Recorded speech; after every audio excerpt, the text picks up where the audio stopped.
Hey, how's it going? Jason with Draw for God. I wanted to do a quick video for you that's a little bit different. I wanted to show you guys, I guess, behind the scenes on how I draw for God. So right here is I have iPad Pro, the new iPencil, I guess version 2. I don't know all the specs. I just know I can draw on the screen. But this is kind of the method that I take when I draw. The app that I'm using is called Procreate. And here we go. We'll start out with, I like to sketch out with a pencil feel to it and then choose light blue. That way when we go back to trace over, it's a little bit easier. So let me draw. What am I going to draw here? Let me draw. We'll just do a picture of myself. Not really a picture, a cartoon. There's my bean-shaped head. Um, Oversized nose. I'll have a little smirk. My eyes. I don't ever get too involved with them. Here. And again, this is just a rough sketch. I'm going to include my glasses. And then, of course, my beard. Well manicured beard. My buzzed head. Alright, so there is a basic outline or a sketch of what I'm going to be outlining in. One thing I like, if you guys are considering, if you've got the old iPencil for your iPad Pro that you're doodling with, I would highly suggest upgrading to the newer one. It's got a nice matte finish to it. It doesn't feel slick and greasy like the old one did. And what's cool is you can customize your setting, but if you double tap on the pencil, look up here how it switches from drawing to, I got it set for erasing. That way you don't have to sit there and manually go up here all the time, or a lot of times you're double tapping on the Procreate to undo your last thing. So double tap, you've got your eraser, and then double tap, it goes back.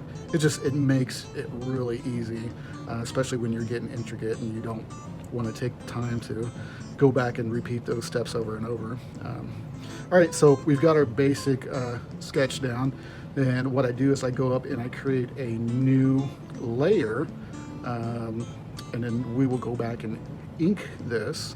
I will put this brush I'll put the download link of this brush in the comments, or I'm sorry, the description area. That way you guys can have it, because I just simply love it. And so anyways, if we go through and we start inking, and this basically means we're putting on our solid dark outline. So for example, with the ear, whoops, let me adjust the size of that.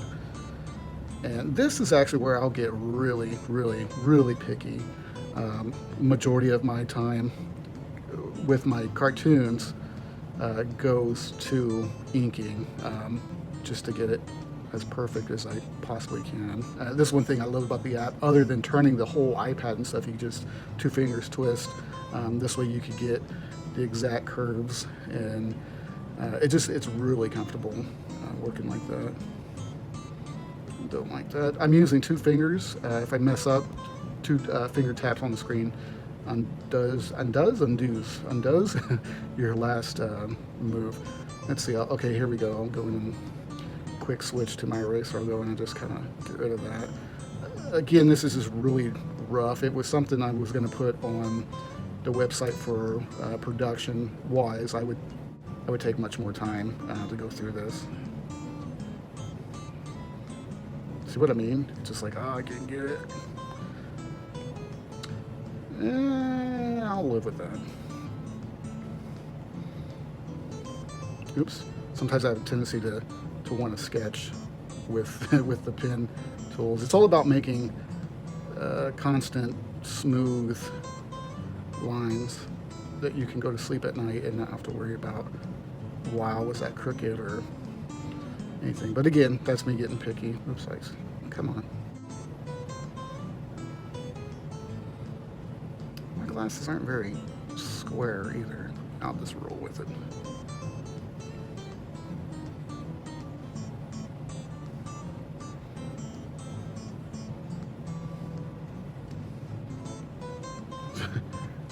got one square lens and another one that's circular.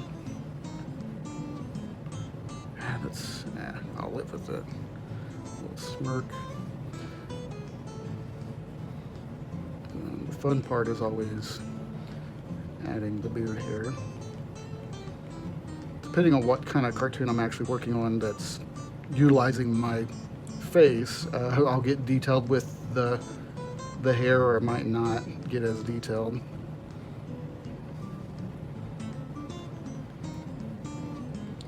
Like this right here. I try not to make it look like a rat's nest, but there's no one hair that lays. There's no one hair that lays exactly straight, so again, this is just to get you a better idea on how I cartoon.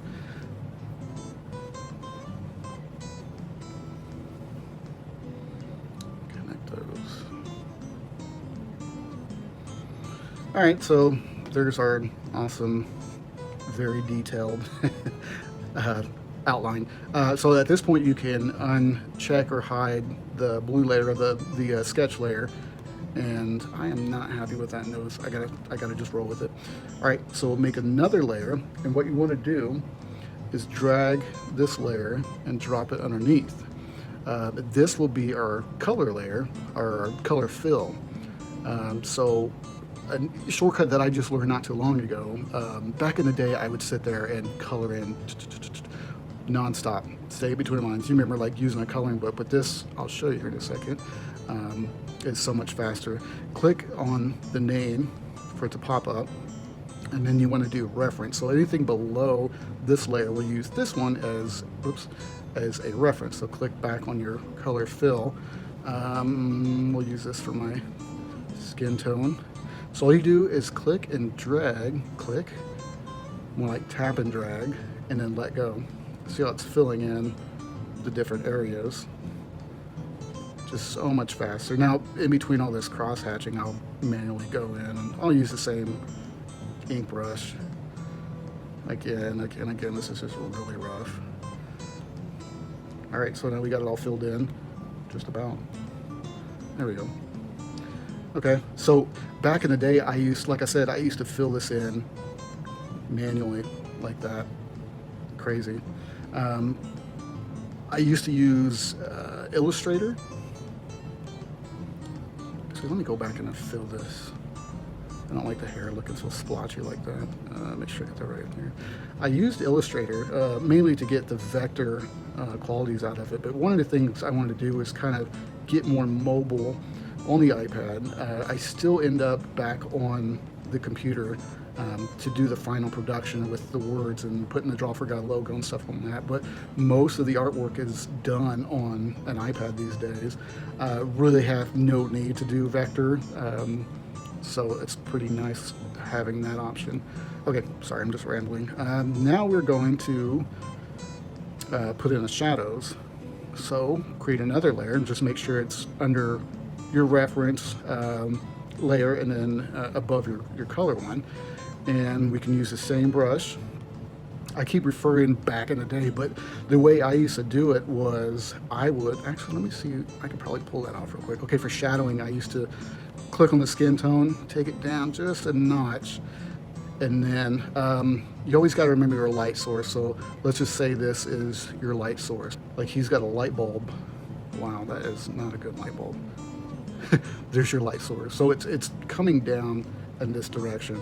So anything from this direction is going to be highlights, and then underneath where the light is not casted on or shine on will be obviously your shadows. So I'll leave that up there for reference. But what I used to do for shadowing is I'd pick a darker color and I'd come in and do something like this for shadows, and then I'd kind of get the idea with it like that. And then I would go back and then choose for highlights a little bit lighter.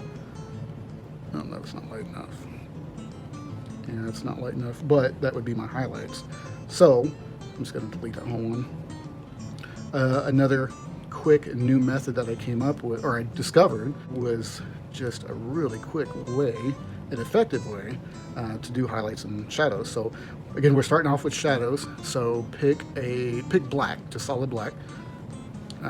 So you double tap it just to get definite black.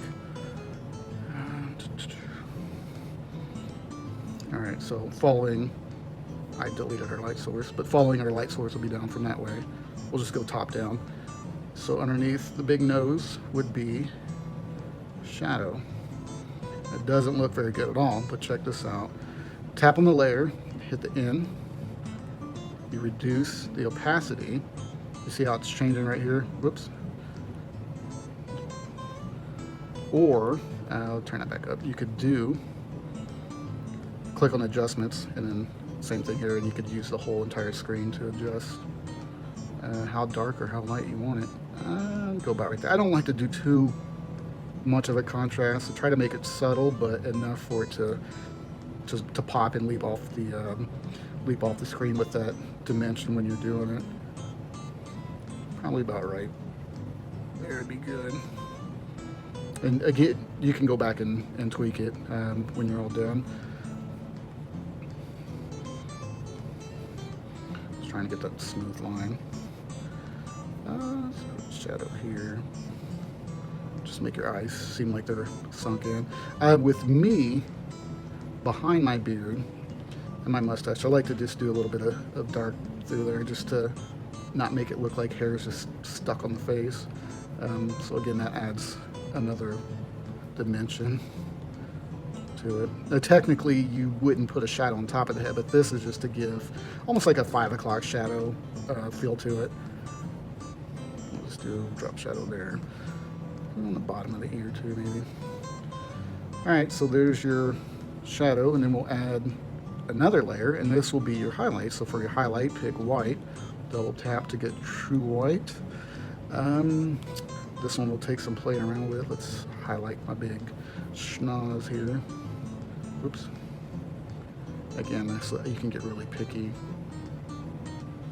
with that. I try not to overdo it with highlights. You don't want it to start looking too shiny to where it looks like something that's plastic. It just depends on what kind of effect you're going for. So let me take that down just a notch. About right there.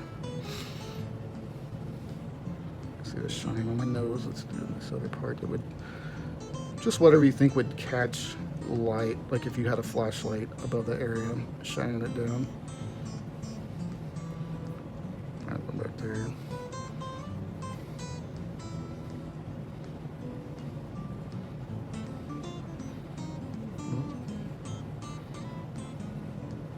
I don't know. Again, kind of rough, but now you can see, especially when you zoom out, the dimensions that it put on it. Well, watch if I just hide them real quick. Look how flat that gets. But when you add highlight and then shadow again, it really adds so much more to it. So really, I mean, in a nutshell, that's how I do my cartooning. I have a lot of different methods that I use, but this is pretty much my go-to method is on the iPad. Like I said, I use Illustrator quite a bit, some Photoshop, but this is just so convenient and easy. If I do use Illustrator, I will go in, and that's when I get like super, super, super picky.